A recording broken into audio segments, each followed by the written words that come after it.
glória, tua vida, minha vida, me alegro em tua vida.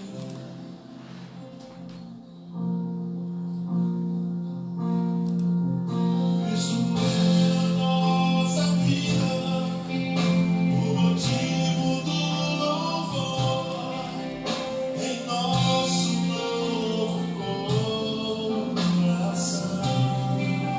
Naquela cruz, pois morreu a nossa morte, pra viver sua vida, nos trouxe grande salvação. Cristo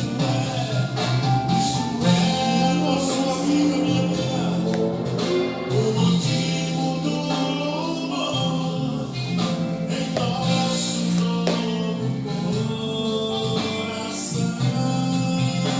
Ele morreu, pois morreu a nossa morte, pra viver sua vida, nos trouxe grande salvação.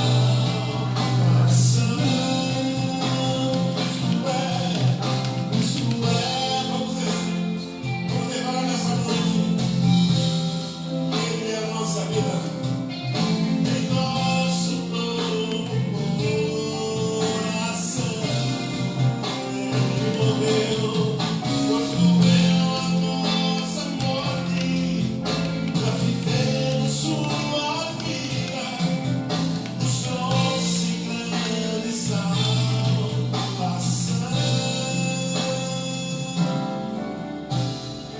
Nome de Jesus,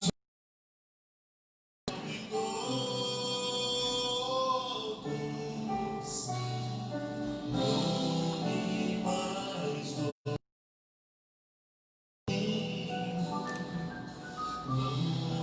sublime, no nome de Jesus, nome de Jesus, levanta os mortos, o nome de Jesus, sara os feridos, nome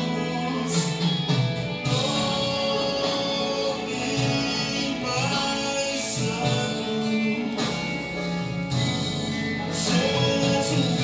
Jesus, Ele é Senhor.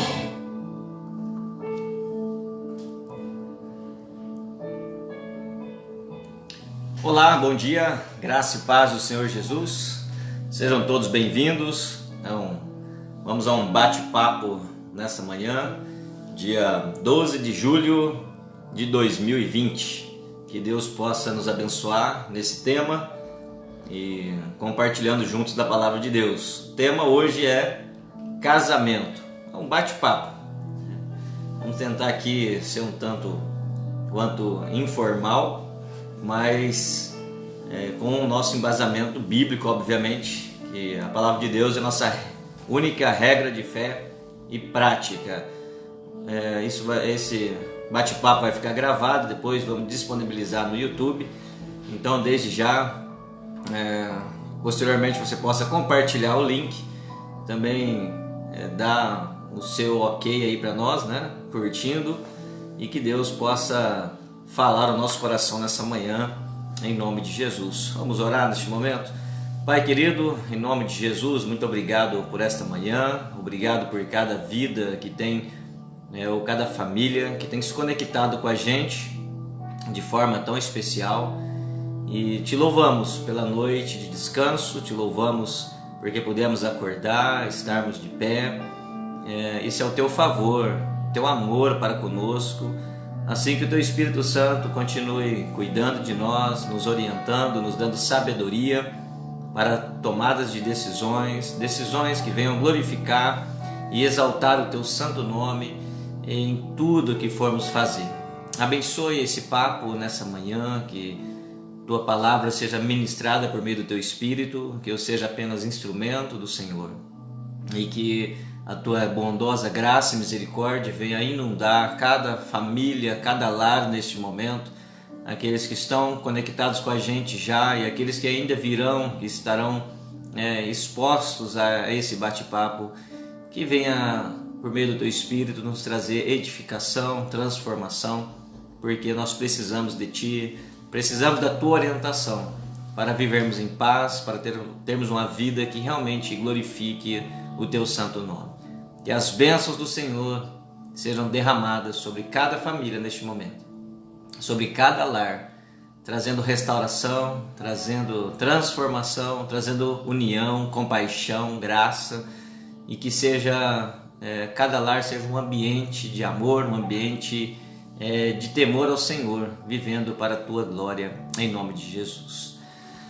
Ok, vamos lá, bom dia a todos que estão chegando com a gente, que Deus abençoe cada um de vocês.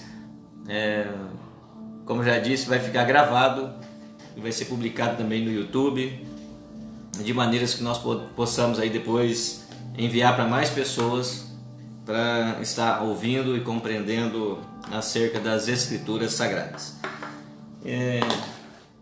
Eu quero começar o seguinte, dizendo para você uma experiência que aconteceu.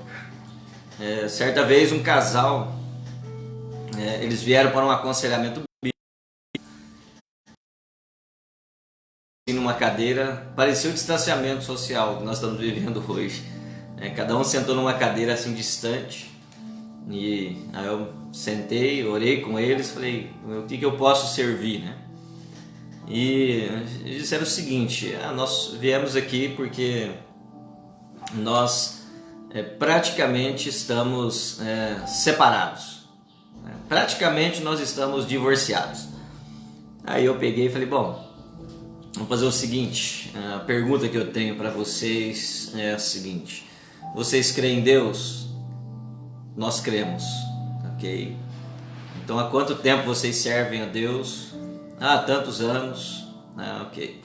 Então vocês conhecem a Cristo, conhecem o Evangelho, são cristãos? Sim, somos cristãos, nós cremos no Evangelho, ok.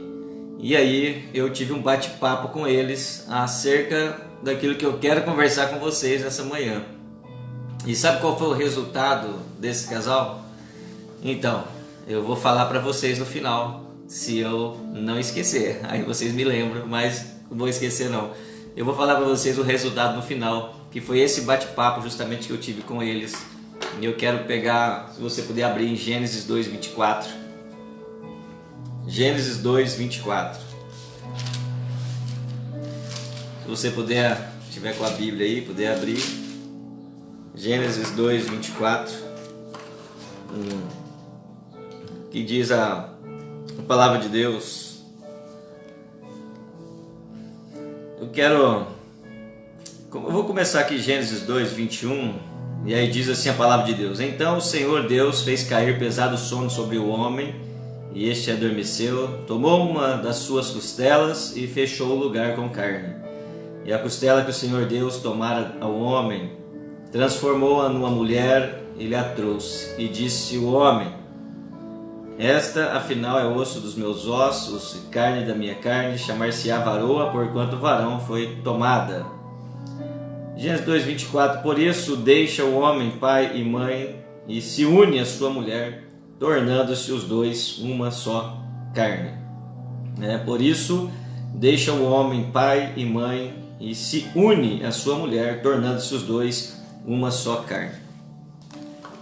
Então a primeira questão do bate-papo que eu tive com esse casal foi justamente apontar para eles a questão de quem instituiu o casamento, de quem foi a ideia do casamento, de onde surgiu o casamento. Então nós entendemos que o casamento ele foi instituído por Deus, então não é uma instituição humana. Então quando nós partimos do pressuposto de falar de casamento, nós devemos entender que nós estamos falando acerca do cumprimento da vontade de Deus. Isso mesmo. Então o casamento ele parte do pressuposto de que nós estamos caminhando para cumprir a vontade de Deus. Então o casamento ele não pode ser visto de uma maneira simplista, pautada em nossas emoções, nossos sentimentos, visando a nossa alegria. Embora a primícia do casamento não é relação sexual, não é que o outro me faça feliz, né? Não é isso. A premissa do casamento, a premissa dele é cumprir a vontade de Deus. A palavra de Deus aqui, Gênesis 2:24, quando diz, né, o homem deve deixar pai e mãe e unir-se à sua mulher. Essa palavra no original de unir-se à sua mulher, unir-se-á, ela significa grudar-se-á, né? E de uma maneira que é assim uma fusão. Então é uma fusão. Se você pegar duas folhas de sulfite, você colar elas bem com uma cola e grudar ela, deixar alguns dias colada, depois de alguns dias, se você for tentar separar essas duas, obviamente você não vai conseguir, porque houve uma fusão. Então justamente isso, há uma fusão a nível até do reino celestial nessa unidade. É como acontece a nossa fusão com Cristo, quando nós nos rendemos a Jesus, entregamos as nossas vidas. Agora nós somos feitos novas criaturas e estamos em Cristo Jesus. Nós somos selados pelo Espírito Santo, de maneiras que nós nos tornamos um com Cristo. Nós somos o povo de Deus, né? Filiado à glória de Deus. E nesse sentido é indivisível.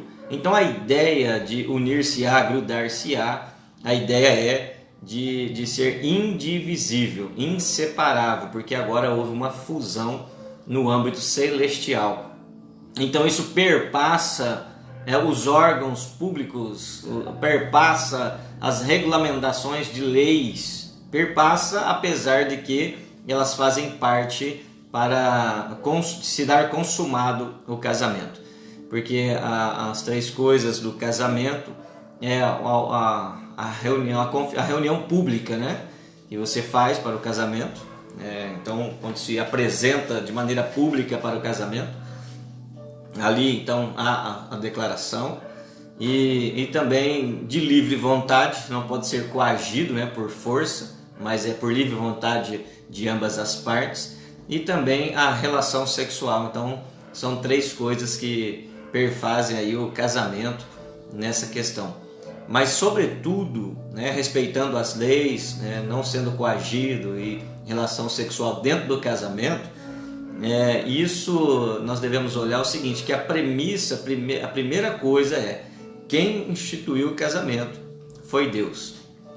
Então por que, se você olhar para o Antigo Testamento, qual que era a ideia do casamento nessa questão?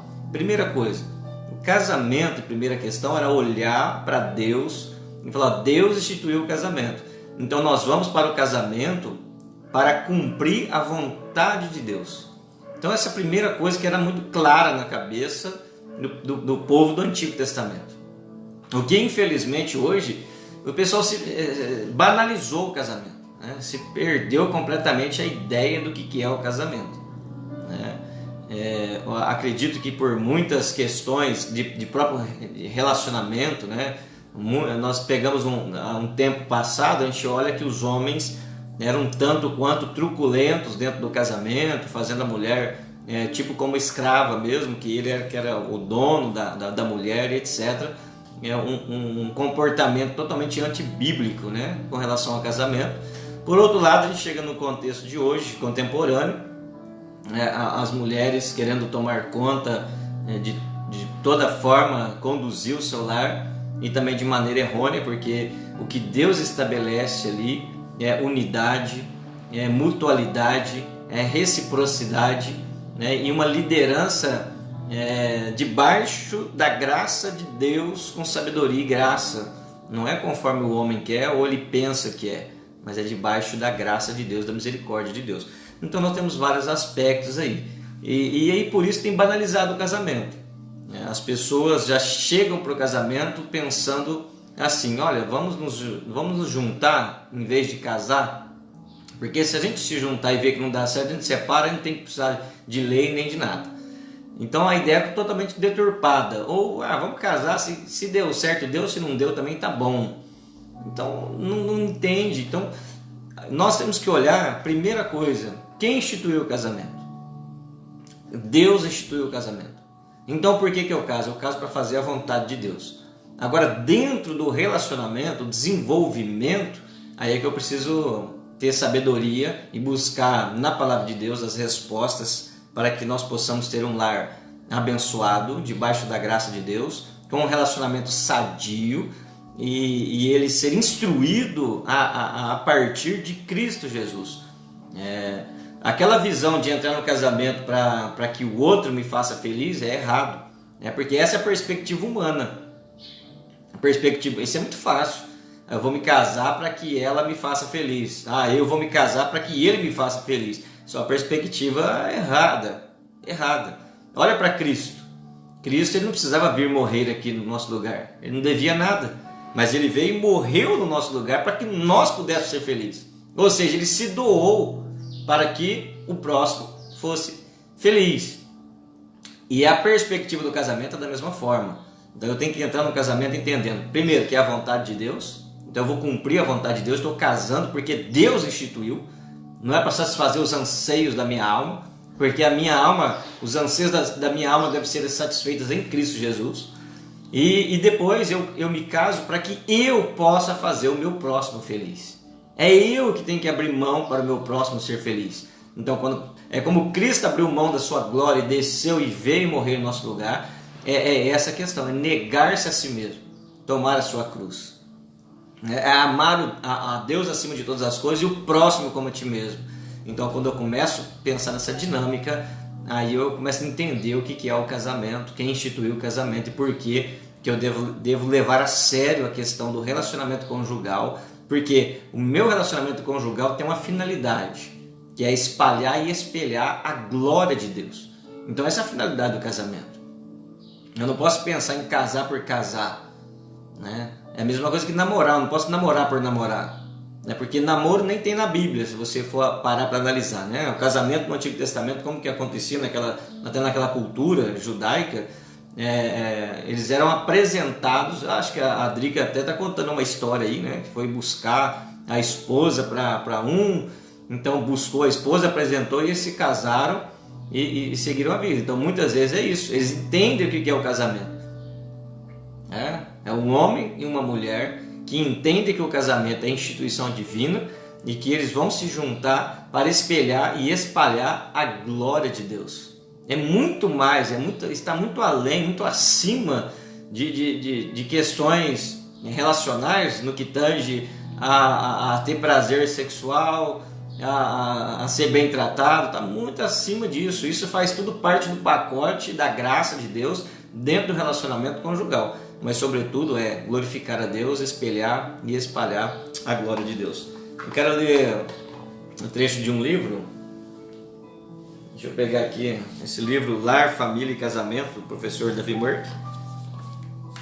Eu quero ler um trecho do livro para vocês, olha só, falando sobre reavivamento hoje. Muitas pessoas hoje oram por um reavivamento geral na igreja, no Brasil, no mundo. Mas será que estamos olhando para o lugar correto? O verdadeiro reavivamento, conforme a palavra de Deus, começa justamente no lugar que Satanás primeiro atacou, o coração humano no contexto do lar. Deus criou a família, em parte para espelhar e espalhar a sua imagem na terra. Mas o inimigo infiltrou-se no jardim do Éden e contaminou o coração do primeiro casal com o veneno de suas mentiras, desfigurando aquela imagem de Deus, mesmo sem conseguir apagá-la completamente. Como consequência, temos percebido uma epidemia de divórcio e imoralidade, vícios e até suicídios, não somente no mundo, mas também na igreja, inclusive entre pastores e suas famílias.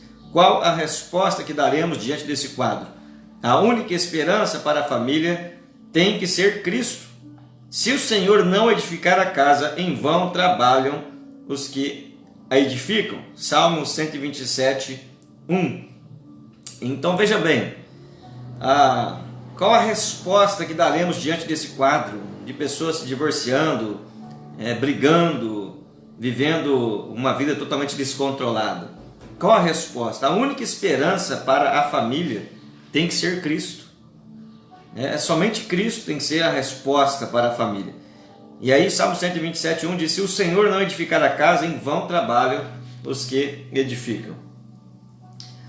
E olha só, entendemos que um dos propósitos pelos quais Jesus veio a este mundo foi para resgatar a família pela sua obra na cruz. A cruz vazia e o túmulo vazio são dois vazios que preenchem, são a única esperança para refazer a família à vontade de Deus. Então é a palavra de Deus, é Cristo Jesus, né? A família, ela não é o fim, né? Mas a família constitui uma grande oportunidade para as pessoas, igrejas e ministérios com visão para alcançar outras com o Evangelho de Cristo. Pela graça de Deus, Cristo refaz famílias destruídas pela tragédia do pecado.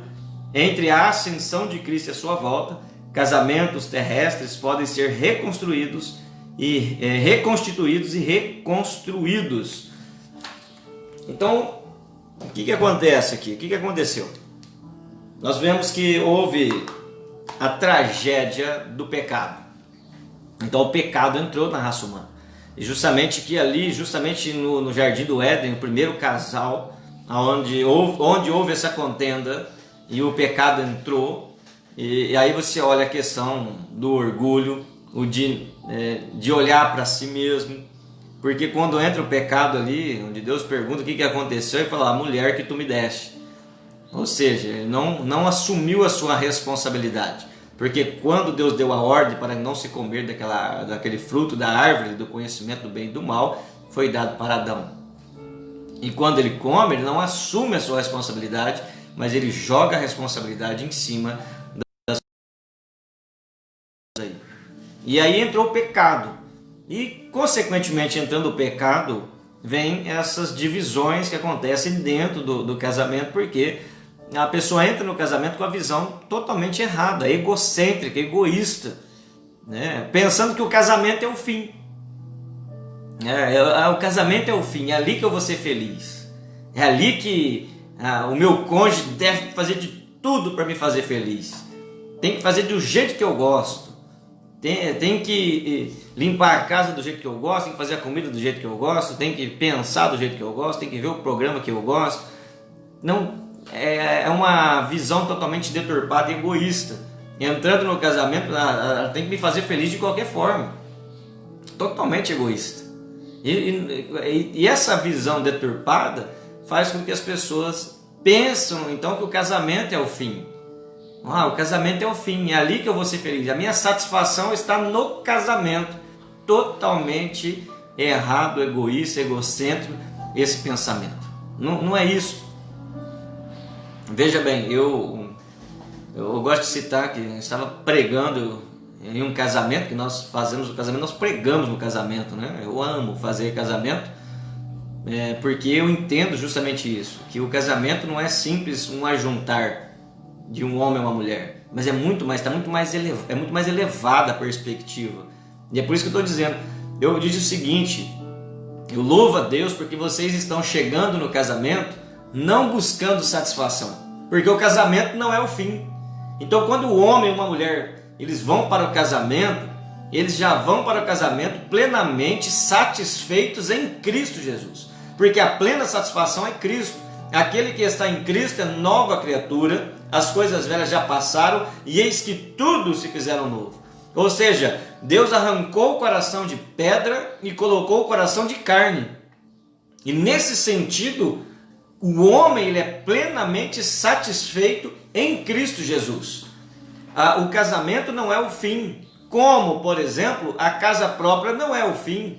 O carro 0 km não é o fim. Os bens materiais não é o fim. O melhor emprego não é o fim. Não é. O fim, a finalidade do homem é a glória de Deus.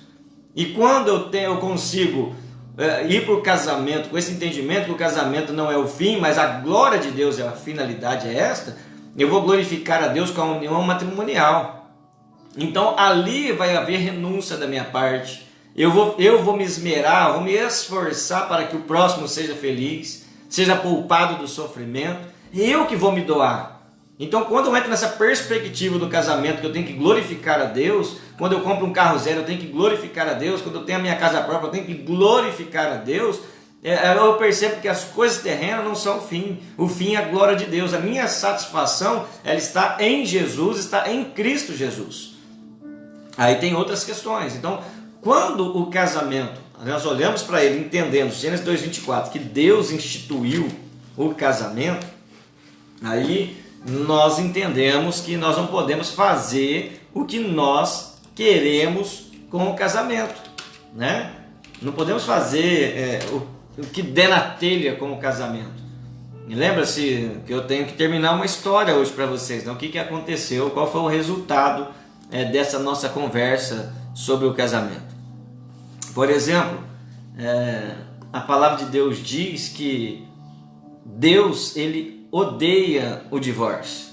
Aí eu fui para essa questão. Então veja bem, o casamento, ele é instituição divina, certo?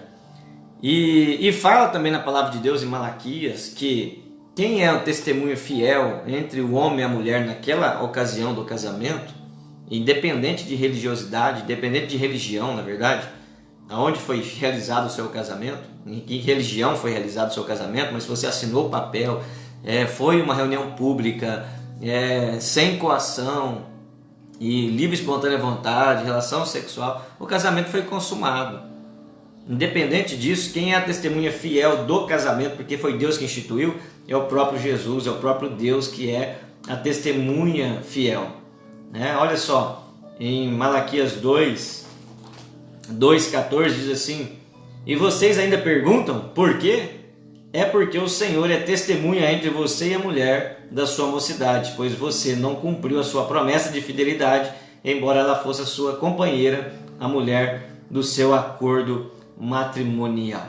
Então é ele que é. E aqui em Malaquias 2:16 diz o seguinte: eu odeio o divórcio, diz o Senhor, Deus de Israel, e o homem que se cobre de violência como se cobre de roupas, diz o Senhor dos Exércitos. Por isso tenham bom senso, não sejam infiéis. Então essa é a questão, né? Eu odeio o divórcio, diz o Senhor, o Deus de Israel. O casamento é instituição divina, porque obviamente que ele odeia o divórcio, porque aquela palavra de Gênesis 2:24, unir-se-á a sua mulher, grudar-se-á a sua mulher, ali está a chave do negócio. Essa palavra no original, ela significa essa fusão. Você vai grudar-se-á, ou seja, você se torna uma só carne ali. E isso é algo para ser indivisível. Por isso que Deus fala que ele odeia o divórcio. A palavra de Deus diz: o que Deus ajuntou, não separe o homem. Não é a nossa vontade, é a vontade de Deus, é a vontade do Senhor, é o que a palavra de Deus determinou para cada um de nós. Aí quando você começa a entender essas perspectivas do reino de Deus, de Cristo Jesus, da sua palavra, especialmente para aqueles que estão pensando em se casar, é preciso entender isso de forma integral. O porquê que eu quero casar? Eu quero casar porque eu vou ter satisfação sexual. Eu quero casar porque eu quero ter um companheiro, uma companheira comigo, a gente bater papo, brincar, etc. Andar junto, fazer as coisas juntos. Não é só isso. O casamento, ele visa a glória de Deus. É a vontade de Deus. Então eu tenho que levar isso com muita seriedade. Porque quando eu me casar, eu tenho que estabelecer um vínculo. E o vínculo vai ser estabelecido. É por isso que essa frase diz assim: até que a morte os separe. Essa palavra, até que a morte separe, não é a palavra jogada ao vento, como muitos pensam. Até que a morte separe. Não é uma palavra jogada ao vento. É embasada justamente na interpretação bíblica do texto Gênesis 2:24, que diz grudar-se-á, que é uma fusão, os dois se tornaram uma só carne. Como que vem a divisão disso então? A dissolução. A dissolução só vem, na íntegra, a dissolução só vem com a morte de um dos cônjuges. Você pode ver isso lá em Romanos capítulo 7.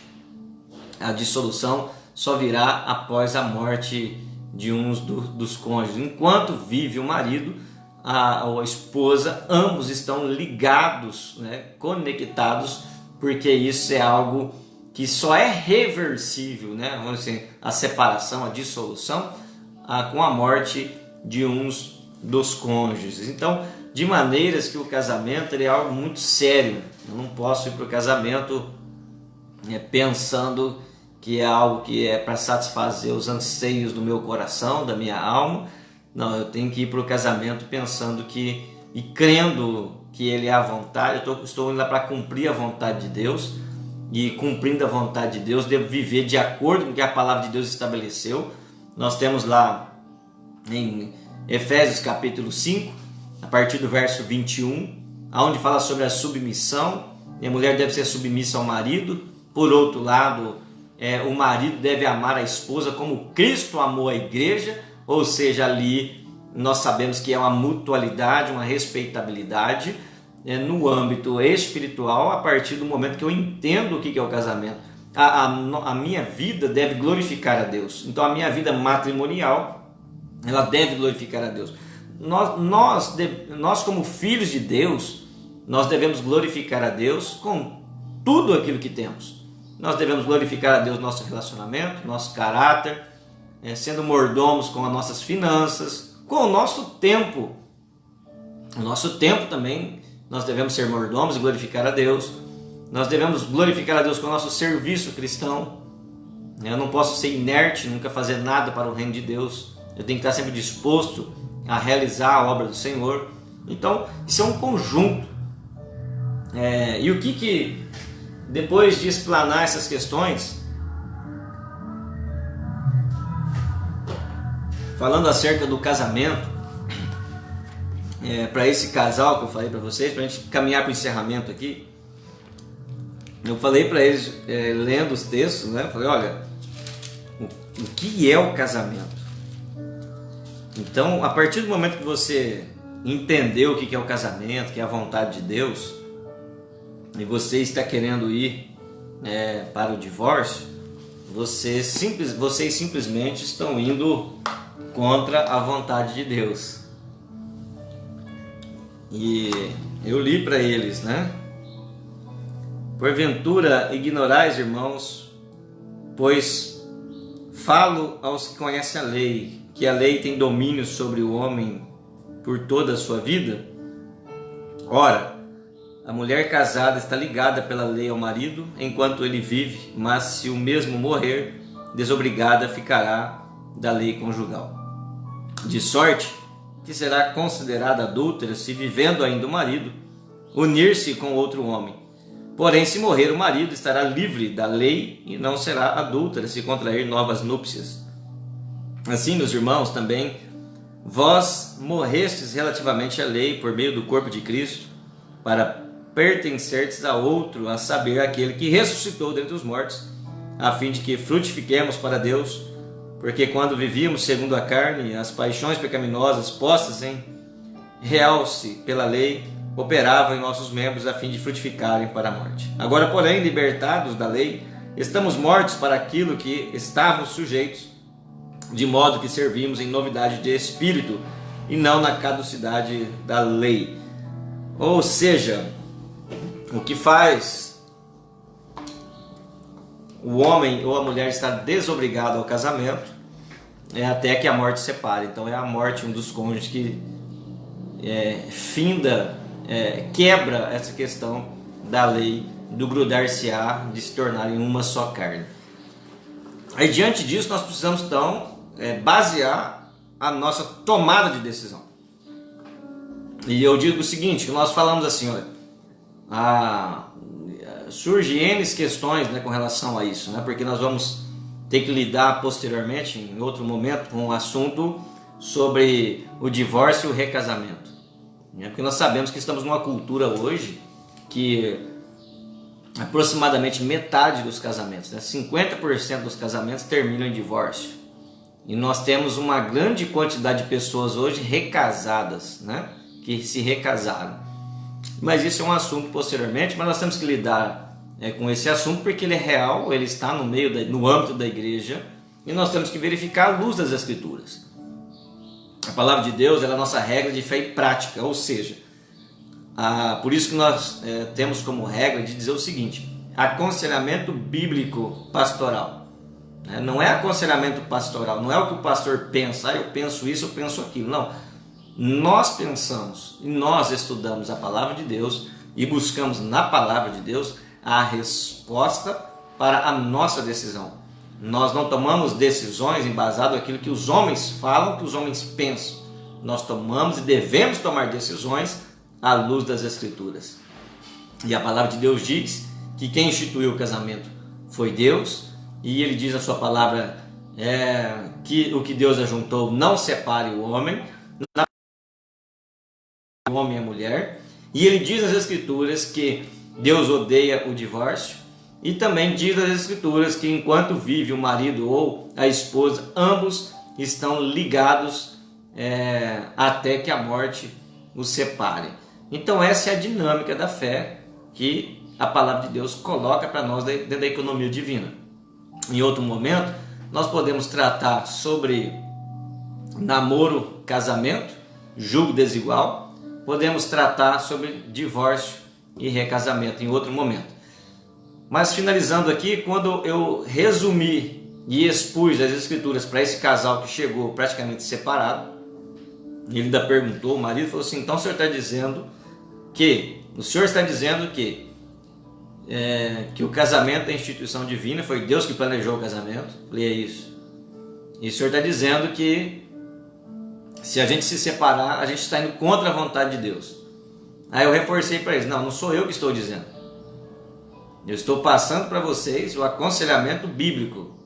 Eu estou dizendo para vocês o que as Escrituras estão dizendo. Eu estou falando para vocês o que Deus está dizendo através da sua palavra que Ele deixou para nós.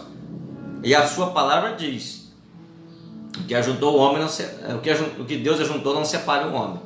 Está dizendo que quando vocês se unem matrimonialmente, vocês se tornam ambos uma só carne, que é para ser algo indivisível. E a família, ela tem como simbolismo aí a igreja, né? Cristo e a noiva, né? Cristo e a igreja. Já viu Cristo se separar da igreja? Já viu Cristo falar: não quero mais a igreja, é você para lá e eu para cá? Não tem como. Então esse é o simbolismo. Cristo e igreja é algo indivisível. Da mesma forma, o casamento, mesmo que se esteja vivendo separadamente, dentro da economia divina, dentro daquilo que foi estabelecido por Deus, ele continua atrelado e ligado, embora vivendo em outro contexto. E a partir daí, desse estudo, foi interessante que eles olharam para o outro, eles olharam assim um para o outro, assim, meio que pasmos, assim, né? Ele falou assim: mas nós nunca tínhamos ouvido isso. É a primeira vez que nós estamos escutando isso, que o casamento é instituição divina. Pois é. Então, a palavra de Deus diz que errais porque não conheceis as Escrituras e nem o poder de Deus. Hoje vocês estão conhecendo as Escrituras. Então, veja bem, se vocês entenderam isso, qual que é a atitude que vocês precisam tomar? Aí eles olharam para o outro e falaram: não, nós precisamos então dar continuidade, né? Dar continuidade ao casamento e buscar acertar aquilo que está errado, porque na verdade eu costumo dizer que o casamento é como uma pirâmide, né? Enquanto aqui na base da pirâmide, né, que é a mais larga, aqui na base da pirâmide aqui, cada um estiver buscando seus próprios interesses, vocês estão bem distantes um do outro. Mas quando ambos começam a glorificar a Deus e buscar a Deus e pensar em Cristo Jesus, em acertar as suas diferenças em Deus, aí você vai lá para o topo da pirâmide. Aí nesse sentido os dois estão próximos, porque ali é o centro da vontade de Deus. E quando você está no centro da vontade de Deus, você entende que você tem que perdoar como Cristo perdoou, tem que amar sacrificialmente como Cristo nos amou. Nós temos que entender que dentro do relacionamento eu tenho que falar com palavra branda, com palavra de humildade, de mansidão, de amor ao próximo, porque Deus assim o deseja. Que a respeitabilidade, a mutualidade deve existir no casamento, porque eu tenho que espelhar o caráter de Cristo dentro do casamento, e a partir do casamento, as famílias estruturadas, elas estruturadas na palavra de Deus, em Jesus Cristo, eles vão espelhar e espalhar a glória de Deus por este mundo, né? Ali é o âmbito onde a glória de Deus tem que ser manifestada dentro do casamento. A partir dali nós vamos glorificar a Deus em outras áreas. Então grave isto: o casamento é instituição divina, não é obra de mãos humanas. E o casamento, eu já entro nele plenamente satisfeito, porque a minha satisfação está em Cristo, não está em relacionamento sexual e mordomia financeira, apesar de fazer parte do pacote, mas a minha satisfação já deve estar em Cristo. E Deus odeia o divórcio, e depois, então a partir daí, nós temos que nos submeter uns aos outros em amor, em graça, em misericórdia, e melhorando, restaurando o nosso relacionamento, trabalhando o nosso relacionamento à luz das Escrituras, como que eu devo tratar um ao outro para que Cristo seja glorificado. O resumo é: não eu, sim outro, não eu, sim Deus, ou seja, amar a Deus acima de todas as coisas e o próximo como a ti mesmo. E eu louvo a Deus, porque a partir dessa conversa, dessa explicação da palavra de Deus, da vontade de Deus, este casal, eles continuam firmes no Senhor e continuam firmes no relacionamento, e passaram a entender que o casamento é um ambiente onde nós devemos entrar satisfeitos em Cristo e buscar melhorar a cada dia, conhecendo a Cristo e espelhando a glória de Cristo dentro do relacionamento, para espalhar a glória de Deus em todo o mundo por onde nós estivermos e passarmos. Que Deus te abençoe, que Deus te fortaleça. Espero que você tenha apreciado as Escrituras, aquilo que Deus tem sobre o casamento. Creio que nós não conseguimos aqui explanar tudo que se tem sobre o casamento, mas alguma parte, e essa parte eu creio que seja de edificação para a sua vida, para a sua família, e que você posteriormente possa aí compartilhar esse link com mais pessoas para estar aprendendo da palavra de Deus. Que Deus abençoe a sua vida, o seu casamento, seu relacionamento, e aqueles que vão entrar no casamento, que já entrem com a consciência de que o casamento é cumprir a vontade de Deus e não a nossa vontade. Que Deus nos abençoe grandemente, em nome de Jesus, e até o nosso próximo bate-papo, em nome de Jesus. Grande abraço, fique com Deus.